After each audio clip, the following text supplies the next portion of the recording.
So hello students, let's start with the another part of your same chapter 11 algebra. So आप ही की book class 6 में से आप ही का वो सेम चैप्टर algebra जो आपने और मैंने साथ में स्टडी किया था, जो कि काफी रियलिस्टिक और काफी इंटरेस्टिंग था, वही सेम चैप्टर के हम आज क्वेश्चन सीरीज सॉल्व करने वाले हैं, राइट? सो अभी क्वेश्चन सीरीज मेरे साथ अगर आप सॉल्व कर रहे हो, सो आई बिलीव आप अच्छे से प्रैक्टिस भी कर आए होंगे, and if there are some doubts तो हम साथ में सॉल्व करेंगे. Got it? So let's begin with the chapter. आपका जैसे चैप्टर नंबर 11 अलजेब्रा है, जिसमें आपने काफी कुछ चीजें स्टडी करी थी मेरे साथ, चाहे वो आपके कुछ फॉर्मुलेस को रिगार्डिंग हो, चाहे शेप्स के रिगार्डिंग हो, या मेनी मोर थिंग्स. तो हम एक बार हमने अपने पिछले वीडियो में जो स्टडी किया है उसका एक छोटा सा रिकैप ले लेते हैं, जिससे आपके लिए एक रिमाइंड भी हो जाएगा, and it would be very easier for you to get each and everything clear, right? So यहाँ पर जैसे आप रिकैप क्वेश्चन देखते हो, सबसे पहली चीज आती है the mathematics pattern of solving algebra. Mathematics pattern की अगर मैं बात करूं, we have studied about basic 4 patterns, and after that हम उन पैटर्न्स के हेल्प से कोई भी पैटर्न क्यों ना बने, हम अपने खुद के फॉर्मूले बना सकते हैं. Let's suppose if I talk about L formula, if I talk about triangle formula, if I talk about square formula, right? So यहाँ अगर मैं L की बात करता हूं, so L क्या होता है? जब भी L के बारे में बात करूं तो मेरा जो नंबर, यहाँ पे बेसिकली ये फॉर्मुलेज जो होते हैं, ये जो आपका पोर्शन है, that is for number of mathematics required. What? Number of mathematics required. तो L बनाने के लिए 2 इंटू एक्स जो है हमारा क्या है? पर्टिकुलर नंबर ऑफ शेप जिसके आप मैथमेटिक्स निकालना चाहते हैं, ठीक? ऐसे ट्राइंगल तो यहां हमें क्या लगता है? 2 इंटू का एक्स प्लस का 1, and if I talk about square, it's 3 into का एक्स प्लस का 1, राइट? तो हमारे बेसिक 3 फॉर्मूले तो ये थे जो हमने अच्छे से स्टडी किए थे, राइट? सो आई बिलीव आप इनको अच्छे से याद रखोगे, क्योंकि आगे आने वाले questions are basically based on these formulas only, right? तो they are not that hard. आपको इस चीज के बारे में इतना कंफ्यूज या टेंशन होने की जरूरत नहीं है, right? And by the way I am over here, तो आपको कहीं कोई प्रॉब्लम नहीं आने वाली. Got it? सो आपने जिस तरीके से मैथमेटिक्स के पैटर्न्स हमारे साथ स्टडी किए, आपने बेसिकली कांस्टेंट्स के बारे में जाना, वेरिएबल्स के बारे में भी जाना. Constants and variable like 2n, जिसमें आपका ये जो पोर्शन है वो क्या है? आपका constant, and this is the portion जो कि आपका क्या है? Variable, right? आपने एक्सप्रेशंस के बारे में जाना, आपने इक्वेशंस के बारे में जाना. एक्सप्रेशंस जिसमें आपका a प्लस बी प्लस सी, ये आपका एक इक्वेशन का पार्ट कब? जब आपने ये टेक्निकल टर्म्स इस्तेमाल करे हैं. Got it? तो आपको हर एक चीजों का एक छोटा रिवाइंड के बाद हम कुछ क्वेश्चंस साथ में सॉल्व करने वाले हैं, एंड आई बिलीव कि आप ये क्वेश्चंस इतने भी टफ नहीं होंगे. सो लेट्स सी किस तरीके से हम ये क्वेश्चंस को सॉल्व करेंगे. How many mathematics are required to make F patterns? अब ये पूछ रहे हैं एफ पैटर्न बनाने के लिए सर में कितने मैथमेटिक्स की रिक्वायरमेंट होगी. तो पहली बात तो 1 2 3 4, हमारे f को बनाने के लिए 4 मैथमेटिक्स के रिक्वायर्ड है. It means this is the particular shape 1, एक शेप है. कितनी मैथमेटिक्स रिक्वायर्ड है? 4 इंटू का मैं x करूं तो इट मींस 4 इंटू का 1, मतलब मेरी 4 मैथमेटिक्स लगी है. मेरा फॉर्मूला क्या हो गया? मेरा फॉर्मूला हो गया 4n. ठीक? सेम है, एक फॉलोइंग पैटर्न को बनाने के लिए 6 मैथमेटिक्स की रिक्वायरमेंट हुई है. कितनी हुई है? 6 मैथमेटिक्स की रिक्वायरमेंट हुई है. तो इसका मतलब अगर मैं फॉर्मूला बना रहा हूं तो मेरा फॉर्मूला बनने में क्या है? 6 इंटू का n, 6 इंटू का 1 is equal to 6. It means ये जो मेरा एक पर्टिकुलर शेप है उसका जो आपका पैटर्न है दैट इज 6n. ठीक है? अब आप खुद सोचो, इस 6n में से जब आप एक नया बनाते हो जिसमें आपको 2 लगे हैं, तो आप इसमें क्या करोगे? दोबारा से 6n इंटू 2 नहीं करोगे, क्योंकि इसके अंदर जो आपका ये मैथस्टिक है, आई मीन ये आगे भी जितने मैथस्टिक्स हैं वो कॉमन है. तो आप इस 8 को एलिमिनेट कर देते हो तो आपके उस 6 में से कितने मैट्रिक्स लगेंगे? 5 और लगेंगे। कितने और लगेंगे? 5 और लगेंगे। तो सिंपल सा आपका जो यहाँ पे फॉर्मूला बनता है 6n प्लस का 5। कितना? प्लस का 5। अब यहां पर अगर मैं 2 बना रहा हूं, ठीक है, तो यहां पे 6 इंटू का 2, सॉरी, ये जो फॉर्मूला बनेगा यहाँ +5 नहीं, it will be -1। It means यहां पर जो आपका 6n - 1 is the formula to make this particular shape. How come? Let's see. अभी आपने जब सिंगल बनाया, for that it is 6n, right, क्योंकि इसको बनाने में आपके 6n लगे। But if you are making the multiple shapes, तो यहां पर आपका क्या रहेगा? 6n माइनस का 1। अब इसका मतलब 6 इंटू 2 अगर मैं बनाता हूं and then I do it deduction of one number, तो मतलब 6 इंटू 2 इज व्हाट? 12। 12 माइनस का 1 इज 11। तो यहां पर 2 शेप बनाने पे मुझे कितनी रिक्वायरमेंट पड़ी? 11 की, राइट।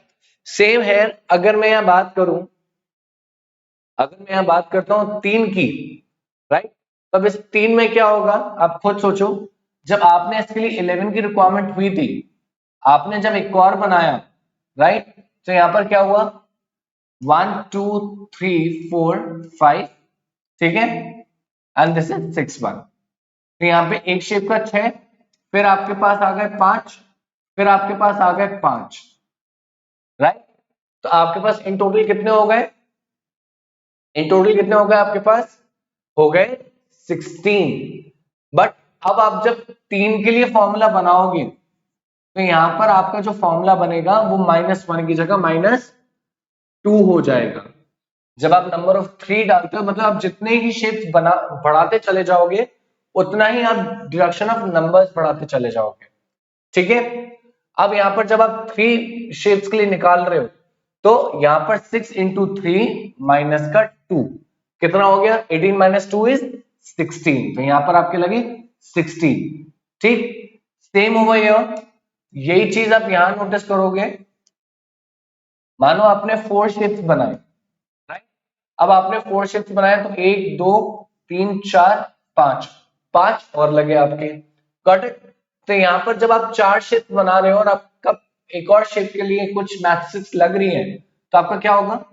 6n तो रहेगा ही, बट माइनस का डिडक्शन 3 हो जाएगा, ठीक है। मतलब जितना आप नंबर ऑफ शेप्स बढ़ाओगे, उससे एक नंबर कम आपका डिडक्शन स्टार्ट होता चला जाएगा। इट मींस अब आप कितने बना रहे हो? 4 बना रहे हो। 6 इंटू 4 माइनस का 3। Have a solution. 6 into 4 is 24. 24 minus का 3 is 21 matchsticks. Am I correct? Absolutely. Same ऐसे ही जब आप 5 के लिए बनाओगे तो 6n minus का 4. 6 into 5 minus का 4 says 30 minus का 4 is 26. 26. ऐसे ही आप आगे चलते चले जाओगे, ठीक है। अब यहाँ 10 है, सी here is 10, तो 10 से एक number come, it mean 6n minus का 9। 6 इंटू का 10 माइनस का 9 gives you what? 60 minus का 9 is 51. Here will be 51 matchsticks required. Got it? So आप बस एक बार पैटर्न समझ जाओ तो आप अपने हिसाब से इजीली सॉल्व कर पाते हो। Got it?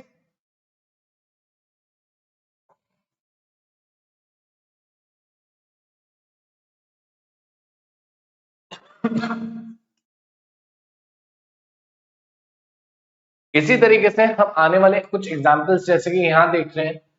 Find the rule to represent the number of line segments form the following sequence of triangle.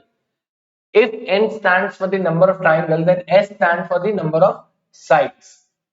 ठीक है, तो अब एक रूल पता करो ये रिप्रेजेंट करने के लिए कि जो हमारी लाइन सेगमेंट फॉर्म हुई है, जो सीक्वेंस शो कर रही है, अगर उसमें n शो करता है हमारे नंबर ऑफ ट्राइंगल्स को, तो हमारे जो s है वो शो करता है नंबर ऑफ साइड्स को। अब यहां पर आप देख पा रहे होगे कि ये कंबाइंड नहीं है, ये सारे ट्राइंगल्स अलग अलग। एक ट्राइंगल को बनाने के लिए मेरे कितने लगते हैं? 3 matchsticks are required, but basically यहाँ पर हमें मैचस्टिक्स के साथ नहीं खेलना है. We have to make it n as the number of triangles and s as the number of sides. If I talk about one triangle, तो एक triangle में कितनी sides होती हैं? 3 sides, right? अब यहाँ पर if this is 3n, 3n मतलब 3 sides of one particular figure. मतलब अगर एक फिगर है तो 3 into 1 is 3 sides, right? अब यहाँ 2 ट्राइंगल है तो 3n इंटू का 2 क्या करना जरूरी है हमारे लिए, बताओ. अगर मैं 3n इंटू का 2 कर रहा हूं, आप बताओ, यहाँ पे 3 इंटू 2 करता हूं केवल, तो मेरा नंबर ऑफ साइड्स निकल रहा है, राइट? मेरा नंबर ऑफ साइड्स निकल रहा है. बट अगर मैं एक तरीके से देखूं इंटू 2 कर रहा हूं तो यहां मेरा मल्टीप्लीकेशन बोथ वेज होगा, राइट? या तो मैं सिंपल अपने ही इस n का लाइक 3n का 2 से जब मल्टीप्लाई कर रहा हूं तो यहाँ पे क्या है ना, देखो यहाँ n stands for the number of triangle and s stand for the number of sides. So यहाँ पर मेरा जो 3n नाम का एक सीक्वेंस बनेगा. अब ये 3n में मेरे कितने भी नंबर ऑफ मेरे ट्राइंगल्स क्यों ना हो, अब चाहे वो मेरे 3 ट्राइंगल्स हैं, राइट? तो 3 इंटू 3 का मतलब कितना है, मेरे 9 साइड्स हो गए, राइट? मेरे 4 ट्राइंगल है, 3 इंटू 4 का मतलब क्या है, मेरे 12 साइड्स हो गए. तो मेरा 3n एक ऐसा पर्टिकुलर रूल है जिससे मैं क्या कर सकता हूँ, साइड भी पता कर सकता हूँ, नंबर ऑफ ट्राइंगल भी पता कर सकता हूँ. ठीक है? सो यहाँ सिंपल जो रहेगा वो 3n रहेगा. क्या रहेगा, मेरा 3n रहेगा.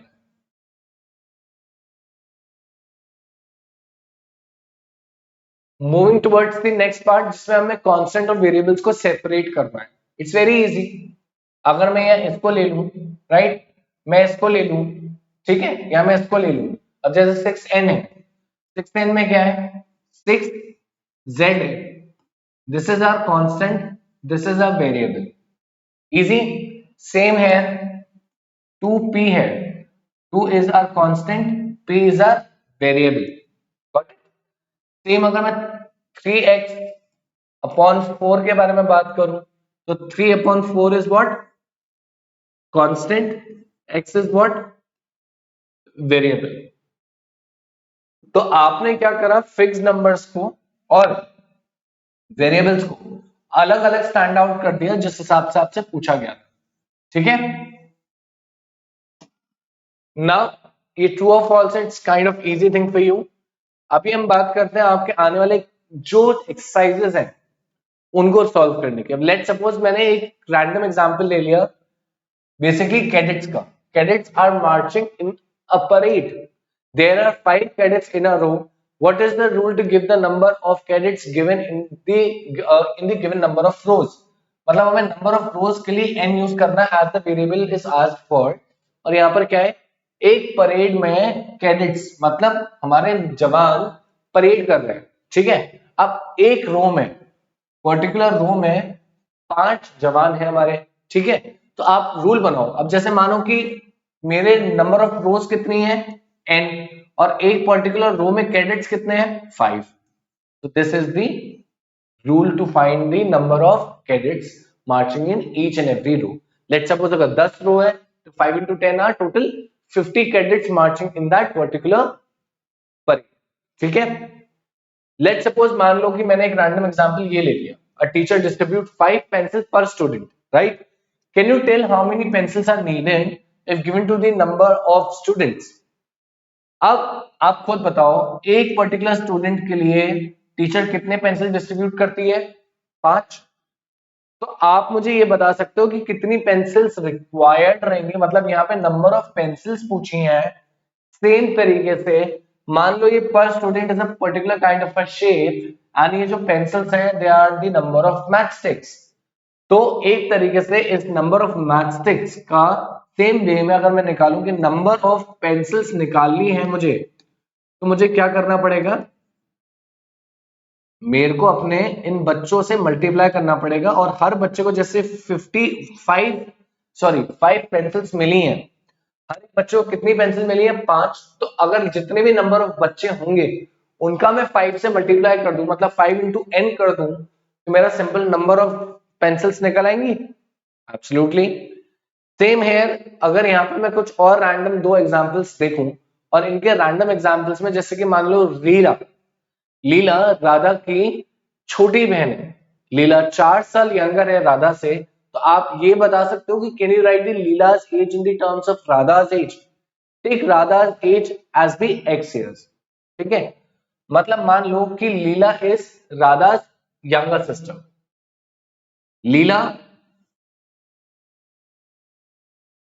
बड़ी है, राधा छोटी है। ठीक है, अब लीला जो है ना, लीला अपनी बड़ी बहन से 4 इयर्स छोटी है। राइट, कितनी इयर्स छोटी है? 4 इयर्स छोटी है। तो जब भी मैं एक तरीके से right, can you write the Leela's age in terms of Radha's age? अब राधा की एज हमें पता नहीं, इट मे बी x। ठीक है, अभी जो लीला की एज है, बस इतना पता है कि राधा की अगर age whatever the age be, let suppose it is been x, तो यहां पर अगर मैं लीला की एज पता करूंगा तो सिंपल सा जो राधा की एज होगी, राइट, अगर मैं उस पर्टिकुलर राधा की एज में से 4 साल हटा दूं तो मेरी लीला की एज निकल आएगी। इट मींस मैं अगर x में से 4 को माइनस कर दूं तो मेरी क्या लीला की एज नहीं निकल आएगी? तो यहां पे मैंने क्या किया? अभी मैंने एक एल्जेब्रिक एक्सप्रेशन का हो या इक्वेशन का हो वो बनाया है। मतलब मान लो कि मेरी ये राधा की एज 16 इयर्स है और मुझसे पूछा गया है कि लीला की एज क्या होगी अगर राधा की एज 16 है। तो 16 में से अगर मैं 4 हटा दूं तो 12 साल की उम्र किसकी होगी? लीला की। तो मैंने क्या किया, उस पर्टिकुलर x में से 4 हटा दिया, क्योंकि लीला जो है वो अपनी बड़ी बहन से 4 साल छोटी है। क्या है? छोटी है। Got it? सेम है। अगर आप नेक्स्ट एग्जांपल देखते हो, next example is quite easy. मान लो कि मम्मा ने ना, आपकी मम्मा ने लड्डूस बनाए। ठीक है, उन्होंने कुछ लड्डूस क्या करें, गेस्ट को दे दिए और कुछ फैमिली मेंबर्स को दे दिए, पर इसके बावजूद 5 लड्डू रह गए। If the number of laddoos mother gave away is L, how many laddoos did she make? अब खुद सोचो कि मम्मी ने लड्डू बनाए थे एक रैंडम नंबर के, लेट सपोज मम्मा ने 10 बनाए। ठीक है, 10 में से तुम्हारे घर में कुछ गेस्ट भी आए थे, कुछ फैमिली मेंबर्स भी आए थे। गेस्ट इन सेंस कि अगर 10 लड्डू बने हैं और 2 गेस्ट आ गए तो 2 लड्डू तो गेस्ट खा गए, और आपके साथ साथ आपके फैमिली में आपकी मम्मा भी रहती हैं, आपके पापा भी रहते हैं। ठीक है, मतलब including you there 3 members in a family. तो फैमिली मेंबर्स के 3 लड्डू निकल गए और 2 लड्डू गेस्ट के निकल गए। आफ्टर दैट ऑल्सो मम्मा के पास कितने लड्डू बचे हैं? 5। तो हमसे इन टोटल ये पूछा जा रहा है कि how many number of laddu give away is L। मतलब जितने भी लड्डू दिए होंगे, लेट सपोज अभी तो मैं यहाँ 5 के एग्जाम्पल को लेके बैठा हूं, तो मैंने 5 लड्डू बांट दिए और 5 बचे हैं मेरे पास। मतलब इन टोटल अगर मैं टोटल नंबर ऑफ लड्डू पूछूंगा या मैं what ever number of laddoos भी पूछूंगा, मान लो कि मैंने कुछ भी नंबर ऑफ लड्डूज दिया, 5 दिया, 10 दिया, जितना भी दिया, अगर मैं टोटल नंबर ऑफ लड्डूज निकाल भी रहा हूं तो मैं क्या करूंगा, वो नंबर जो मैंने लड्डूज का दे चुका हूं उसमें मैं अपने 5 भी ऐड करूंगा, क्योंकि वो तो अभी मेरे पास रह गए ना। मैंने तो टोटल नंबर ऑफ लड्डू बनाए थे जिनमें से कुछ मैंने गेस्ट को दे दिए और कुछ मेरे पास अभी भी बचे हैं। राइट, तो यहाँ क्या हुआ, दैट रिमेनिंग नंबर ऑफ जो मैंने लड्डू उसको दे दिए हैं और जितने मेरे पास बचे हैं मैं उनको ऐड करके फाइनल टोटल वैल्यू बताऊंगा। राइट, बट यहां पर आपसे सिर्फ क्या पूछा गया, find the number of laddoos mother gave away is L।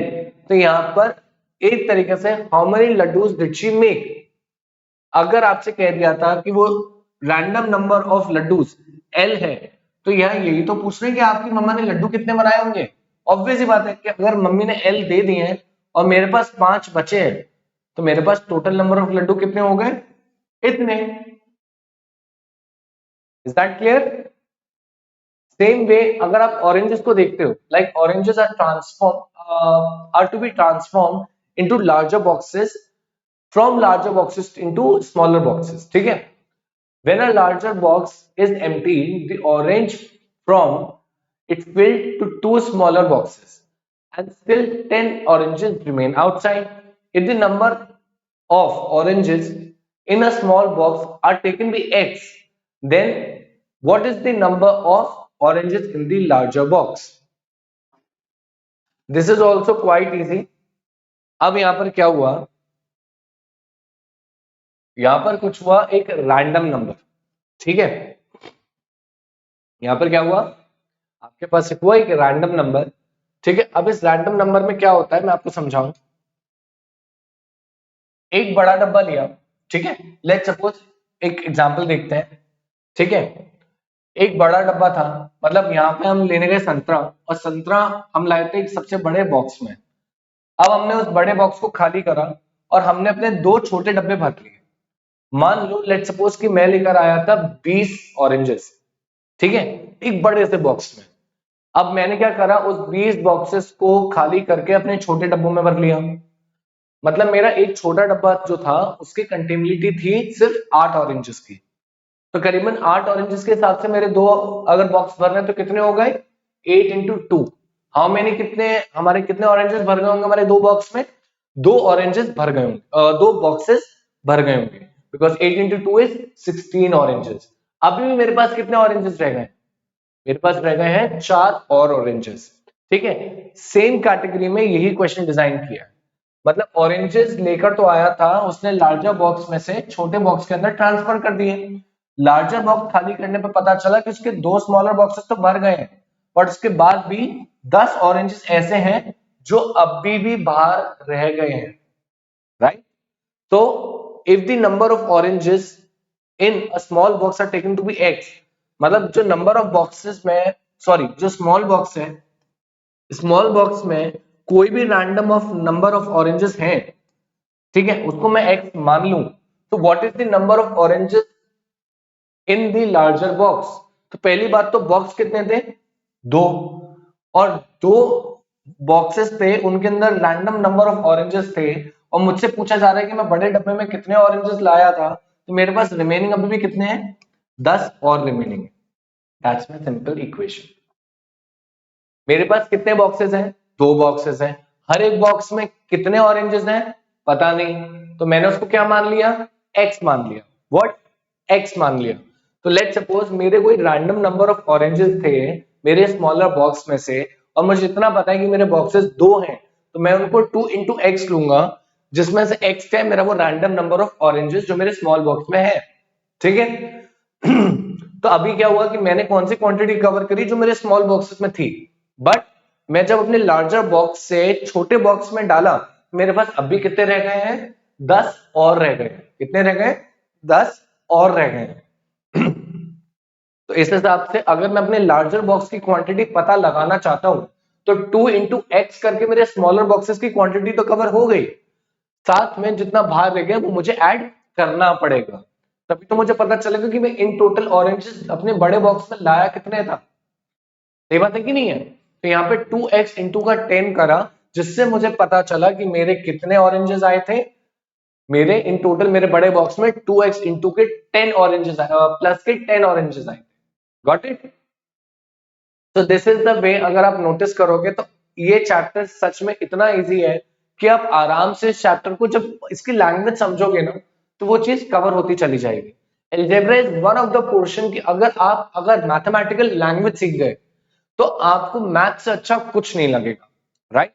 So I believe कि जब भी आप क्वेश्चन सॉल्व करोगे तो क्वेश्चन सॉल्व करने से पहले you need to have a very good practice and a command on your theories, your questions and everything. साथ में क्वेश्चन सॉल्व करने से पहले आपको एक और चीज ध्यान रखनी है कि आप जब भी क्वेश्चन पढ़ रहे हो तो इस क्वेश्चन को करीबन 3 से 4 बार पढ़ो, राइट? क्योंकि क्वेश्चन आप जितना अच्छे से बार बार पढ़ोगे उतना ही अच्छे से आप उसको सॉल्व भी कर पाओगे, ठीक है? Till then take care, good bye.